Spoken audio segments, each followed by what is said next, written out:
बेड़ो महादानी मैदान में अनेकों विद्यालयों से Republic Day of India. And for me, everyone, it is certainly a distinct honor and privilege to be a part of, serve as your master ceremony for this grand event. Justice and morals, mercy and compassion, love and non-violence, mutual understanding in harmony, all these have a prominent place in Indian culture. It is very graceful for us being a part of this event. Now I would like to please and requesting to our honorable chief guest, Neha Shilpi Madam ji, please give some your valuable words to us.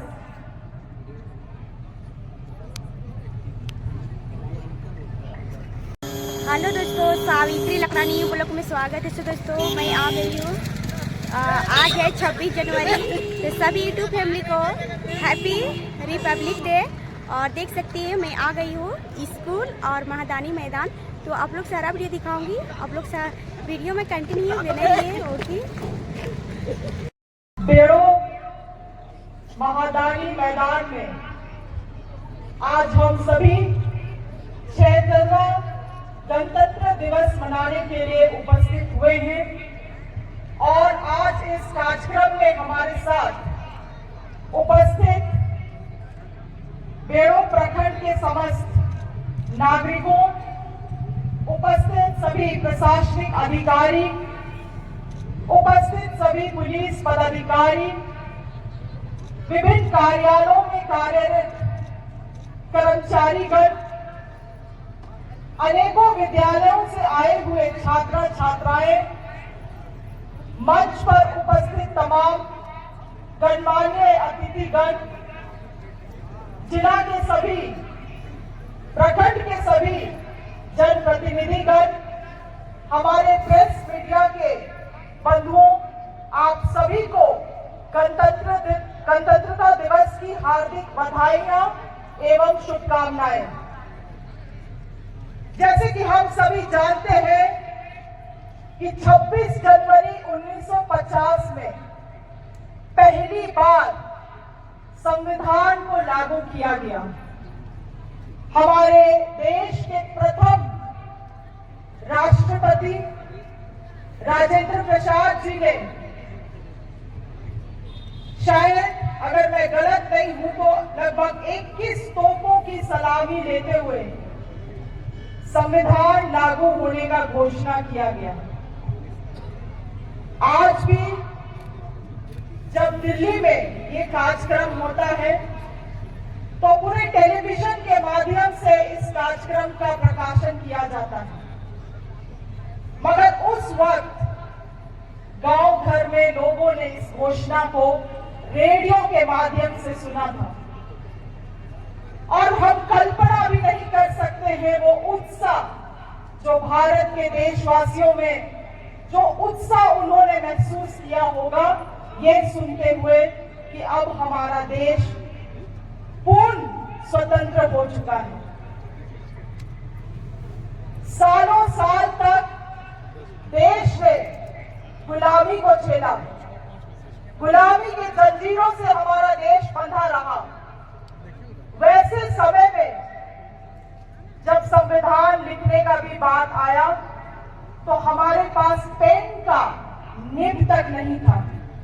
आप लोगों को शायद जानकारी होगी इस बात की कि इंग्लैंड जैसे देश से पेन का निब मंगाया गया था संविधान को लिखने के लिए। और अगर मुझे सही जानकारी है तो लगभग 432 निब लगे थे और 2 साल 11 महीने और 18 दिन इस संविधान को रचने में। आप कल्पना कर सकते हैं उस देश को जिसमें लिखने के लिए निब तक नहीं था और सुई का कारखाना तक नहीं था। वैसे हालात में हमारे महान पुरुषों ने, हमारे महान नेताओं ने एक सुंदर व्यवस्था गढ़ने का काम किया इस देश के लिए। और आज जो संविधान है, जिस संविधान को आज हम लोग यहाँ मना रहे हैं, ये महज कोई किताब नहीं है, कोई ग्रंथ नहीं है। ये इस देश को विकास की गति दिलाने के लिए, इस देश को कल्याणकारी बनाने के लिए, इस देश को प्रगतिशील बनाने के लिए और मुझे और आपको न्याय देने के लिए ये देश का ब्लूप्रिंट है। ये महज किताब नहीं है जिसमें कुछ कानून केवल लिखे हुए हैं, नहीं, ये इस देश का आत्मा है। ये संविधान लगातार हम और आपको, जिस तरह हमारे पूर्वजों ने इस संविधान को गढ़ने का काम किया, रचने का काम किया, उसी तरह से हम और आप इस अधिकार को मुझे संविधान ने दिया। इसीलिए हमें बहुत सारी चीजों से ऊपर उठ के, विभिन्नताओं से ऊपर उठ के इस संविधान का रक्षा करने की आवश्यकता है। आज आप लोग यहाँ आए हुए हैं, खुशी है। महज 2.5 साल मैं क्षेत्र की विधायक रही और आप लोगों ने मेरे कार्यशैली को देखते हुए मुझे इतने कम समय में भी मुझे मापते हुए, मेरे कार्यों को, मेरे विजन को मापते हुए मुझे दोबारा से इस क्षेत्र से विधायकी में जिताने का काम किया। आप लोगों को शुक्रिया अदा है, हमारे तरफ से बहुत बहुत धन्यवाद है कि आप लोगों ने इस राज को नेतृत्व करने के लिए एक अवसर दिया। हमारे संगठन को भी शुक्रिया अदा है कि आज अपने कार्य को प्रमाणित करते हुए मुझे कृषि, पशुपालन और सहकारिता का मंत्री चुना गया। मैं विश्वास करती हूं कि आज अगर ग्रामीण व्यवस्था को सशक्त करना है तो कृषि और पशुपालन का बहुत ही अहम भूमिका होने वाला है। मगर आज इस भीड़ में से मैं अगर आप युवाओं को पूछूं कि आप बड़े होकर क्या कर चाहते हैं, तो आप में से कोई भी एक व्यक्ति का जवाब ये नहीं होगा कि हम किसान बनना चाहते हैं। गलती आपकी नहीं है। इस देश में, इस राज्य में किसानों को हमेशा कहा गया है कि आप किसान गरीब हैं, पिछड़े हैं, और यही कारण है कि आज किसानी को कोई एक गरीब की तरह नहीं देगा। मगर ये हमें और आपको चिंतन करना चाहिए कि आज पंजाब जैसे राज्यों में, हरियाणा जैसे राज्यों में किसान वहां लखपति और करोड़पति होते हैं, मगर इस राज्य में ऐसा क्या है कि यहाँ के किसान आज भी पिछड़ा और गरीब कहलाते हैं। इसलिए आज आप देखेंगे तो कई सारे युवा पीढ़ी भी खेतीबाड़ी की ओर बढ़ रहे हैं, क्योंकि वो समझ रहे हैं अन्नदाताओं की भूमिका इस देश में क्या होने वाली है। मगर आज इस युग में हम लोग पारंपरिक तौर तरीके से नहीं सके हैं। वो परंपरा हमारा शान और शौकत है, हमारा गौरव है। मगर अब क्योंकि दुनिया बदल रहा है तो आधुनिकीकरण और विज्ञान का भी हमें सहायता लेने की आवश्यकता है। मुझे हाल ही के दिनों कर्नाटका में एक बहुत ही बड़ी संस्था में जाने का अवसर मिला। वहां पे मैंने देखा, इस बात को अनुभव किया कि किस तरह से विद्यार्थी आपके जैसे शिक्षा अपना समाप्त करने के बाद, मैट्रिक और ग्रेजुएशन के बाद लोग विज्ञान की ओर जा रहे हैं, किसान विज्ञान की ओर जा रहे हैं, ताकि वो विज्ञान का लाभ किसानों तक पहुंचा सके। और मुझे इस बात पे नाज है बोलते हुए कि India institute horticulture research organisation ने हाल ही के दिनों में हम गए और वहां पे एक बच्ची आके मुझे उसने गुलदस्ता दिया। चेहरा उसका बहुत जाना पहचाना लगा। हम उसको पूछे आप कहां से हैं? जवाब में उसने कहा कि मैडम अभी के क्षेत्र मांडर बरामदे से है और आज कृषि विज्ञान में हम पीएचडी कर रहे हैं। इसी दिनों को देखने के लिए हम लोग समाज सेवा करते हैं, ताकि हमारे बच्चे आगे आए और ऐसे ऐसे संस्थाओं में दाखिला ले, ऐसे ऐसे संस्थाओं में पढ़े, ताकि उसका लाभ इस राज्य को हो सके।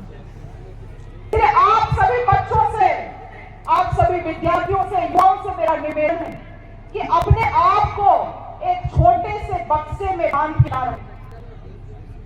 आप लोगों में ही इस देश का भार आने वाला है, आप लोगों के कंधों पे, और आप लोगों की बड़ी जिम्मेवारी है कि इस देश के अर्थव्यवस्था को आप मजबूत करें, इस देश के गणतंत्रता को आप लोग मजबूत करें, इस देश के लोकतंत्रता को आप लोग मजबूत करें, और उसके लिए शिक्षा एक बहुत ही अहम कड़ी होने वाली है।